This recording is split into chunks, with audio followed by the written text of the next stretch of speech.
नमस्कार। हमारे अपने शरीर के अंदर पता है, हर पल एक जबरदस्त चैंपियनशिप चल रही है। ये एक ऐसी दुनिया है जहां खरबों कोशिकाएं हिस्सा ले रही हैं। तो चलिए आज इस अदृश्य अखाड़े के अंदर झांकते हैं और देखते हैं कि जिंदगी का ये खेल आखिर खेला कैसे जाता है। ये सवाल वाकई में जीव विज्ञान के सबसे बड़े और गहरे सवालों में से एक है। जरा सोचिए, एक अकेली कोशिका, इतनी छोटी कि हम उसे देख भी नहीं सकते, वो कैसे कैसे बटकर एक पूरा जीता जागता जीव बना देती है। इसी सवाल का जवाब छिपा है कोशिका विभाजन की एक हैरान कर देने वाली यात्रा में। तो आज का हमारा गेम प्लान कुछ ऐसा रहेगा। हम पहले जीवन के कोड को समझेंगे, फिर देखेंगे कि कोशिका विभाजन के लिए खुद को तैयार कैसे करती है। इसके बाद हम माइटोसिस और मियोसिस की प्रक्रियाओं में गोता लगाएंगे और आखिर में समझेंगे कि भाई ये सब इतना जरूरी क्यों है। तो चलिए शुरू करते हैं। देखिए, हर चीज की शुरुआत होती है कोशिका चक्र यानी सेल साइकिल से। आप इसे जिंदगी की रूल बुक या एक फिक्स रूटीन समझ सकते हैं, जिसे हर कोशिका को बिना चूके फॉलो करना ही होता है। ये जो आप देख रहे हैं, ये है हमारे इस खेल का नक्शा। ये हमें दिखाता है कि एक कोशिका खुद की कॉपी बनाने और फिर दो हिस्सों में बंटने के लिए किन किन पड़ावों से गुजरती है। यही वो चक्र है जो जिंदगी को लगातार बिना रुके आगे बढ़ाता है। जरा सोचकर देखिए, एक अकेली कोशिका से शुरू होकर खरबों कोशिकाओं का एक पूरा साम्राज्य खड़ा करना। यह मिशन सिर्फ एक ही तरीके से मुमकिन है, लगातार बढ़ने और बंटने के चक्र से। हर नई कोशिका को अपने से पहली वाली कोशिका के नक्शे कदम पर ही चलना पड़ता है। अब हम आते हैं इंटरफेस पर। इसे अक्सर आराम का चरण कह दिया जाता है, लेकिन जी नहीं, ये आराम का समय तो बिल्कुल भी नहीं है। असल में ये एक जबरदस्त ट्रेनिंग सेशन की तरह है, जहां कोशिका विभाजन की बड़ी लड़ाई के लिए खुद को तैयार करती है। इस ट्रेनिंग के 3 हिस्से हैं। पहले G1 फेज में कोशिका बड़ी होती है और जरूरी सामान जुटाती है। फिर आता है S फेज, जिसमें वो अपने DNA यानी जीवन के ब्लूप्रिंट की एक हूबहू कॉपी बनाती है। और आखिर में G2 फेज में एक फाइनल चेक होता है कि भाई बंटवारे के लिए सब कुछ तैयार है या नहीं।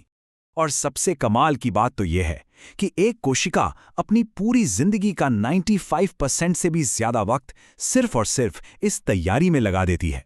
असली बंटवारा तो कुछ ही पलों का खेल है। इससे आप समझ सकते हैं कि सही तैयारी कितनी ज्यादा जरूरी है। तो तैयारी अब पूरी हो चुकी है और अब वक्त है मेन इवेंट का, माइटोसिस। आप इसे एक परफेक्ट क्लोनिंग ऑपरेशन कह सकते हैं। यहां एक कोशिका बंटकर ठीक अपने जैसी ही 2 नई कोशिकाएं बनाती है।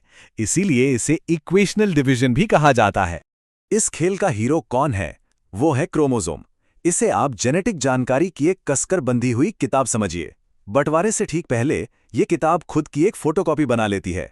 तो अब हमारे पास एक जैसी 2 कॉपियां हैं, जो बीच में एक क्लिप यानी सेंट्रोमियर से जुड़ी होती हैं। इन कॉपियों को सिस्टर क्रोमैटिड कहते हैं। माइटोसिस, आप कह सकते हैं, एक 4 स्टेप का परफेक्ट डांस है। ये 4 स्टेप हैं: प्रोफेज, मेटाफेज, एनाफेज और टीलोफेज। हर स्टेप में क्रोमोसोम की मूवमेंट बहुत ही सटीक और सोची समझी होती है।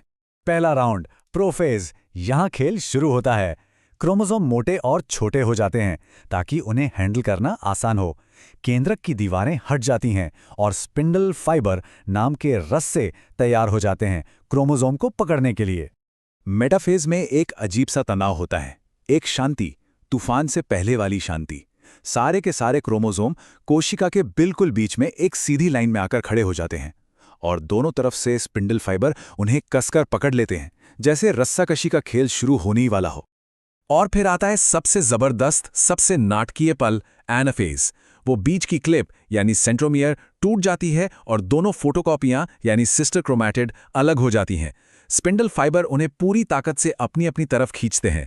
ये एक शक्तिशाली खिंचाव है जो पक्का करता है कि दोनों नई कोशिकाओं को जेनेटिक कोड का पूरा और बराबर हिस्सा मिले। माइटोसिस के ठीक बाद कहानी का फाइनल चैप्टर लिखा जाता है, साइटोकाइनेसिस। अब सिर्फ जेनेटिक मटेरियल ही नहीं, बल्कि पूरी की पूरी कोशिका बीच से बंट जाती है। और लीजिए, हमारे पास हैं 2 नई, बिल्कुल एक जैसी कोशिकाएं। मिशन पूरा हुआ। लेकिन रुकिए, कहानी अभी खत्म नहीं हुई है। एक और तरह का डिवीजन भी होता है जिसका मकसद बिल्कुल अलग है। मिलिए मियोसिस से। इसका मिशन है अगली पीढ़ी का निर्माण करना। ये विरासत का प्रोटोकॉल है। देखिए, मियोसिस का सबसे जरूरी काम है क्रोमोसोम की गिनती को ठीक आधा कर देना। पर सवाल यह है क्यों? क्योंकि यौन प्रजनन में जब माता पिता दोनों की कोशिकाएं मिलती हैं तो आधा और आधा मिलकर ही तो पूरा सेट बनेगा। अगर ऐसा ना हो तो सोचिए हर पीढ़ी में क्रोमोसोम की संख्या डबल होती चली जाएगी।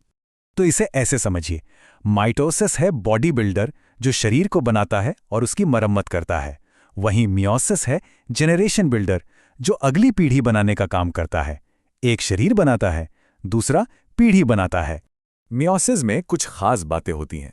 इसमें बंटवारा 2 बार होता है, लेकिन डीएनए सिर्फ 1 बार कॉपी होता है। और यहीं पर होता है मियोसिस का सबसे बड़ा मैजिक, क्रॉसिंग ओवर। सोचिए जैसे 2 किताबों के कुछ पन्ने आपस में बदल लिए जाएं, ठीक वैसे ही क्रोमोसोम अपने कुछ हिस्से एक दूसरे से बदल लेते हैं। और इसी वजह से हर बच्चा अपने माता पिता जैसा होकर भी उनसे अलग और अनोखा होता है। तो चलिए अब थोड़ा जूम आउट करते हैं और समझते हैं कि ये सब छोटी छोटी प्रक्रियाएं हमारे लिए, जिंदगी के लिए इतनी जरूरी क्यों हैं। ये सिर्फ कोशिकाओं का बंटना नहीं है, ये तो जिंदगी को चलाने वाला इंजन है। माइटोसिस के बिना हम होते ही नहीं। इसी की वजह से हम एक कोशिका से बढ़कर आज जो हैं वो बने हैं। जब हमें चोट लगती है, जो घाव बढ़ता है, वो माइटोसिस है। हमारी त्वचा और खून की जो कोशिकाएं रोज बदलती हैं, वो भी माइटोसिस है। यही वो शक्ति है जो जीवन को बनाती है और उसकी मरम्मत करती है। और मियोसिस, अरे वाह, इसका रोल तो और भी बड़ा है। ये पक्का करता है कि हर पीढ़ी में क्रोमोसोम की संख्या सही रहे। लेकिन सबसे बड़ी बात, ये क्रॉसिंग ओवर के जरिए विविधता लाता है, और यही विविधता प्रजातियों को बदलते माहौल के साथ ढलने और विकसित होने की ताकत देती है। और ये बात इस पूरी कहानी का सार बहुत अच्छे से बयां करती है। ये एक साधारण सा दिखने वाला चक्र ही है जो एक कोशिका को लाखों करोड़ों कोशिकाओं वाली एक जीती जागती संरचना में बदल देता है। तो अगली बार जब आईने में देखें तो याद रखिएगा कि आपके अंदर खरबों कोशिकाएं चुपचाप लगातार एक चैंपियनशिप खेल रही हैं। ये सिर्फ बंटवारा नहीं है, ये जिंदगी का वो अथक इंजन है जो हर पल बिना रुके हमें बना रहा है।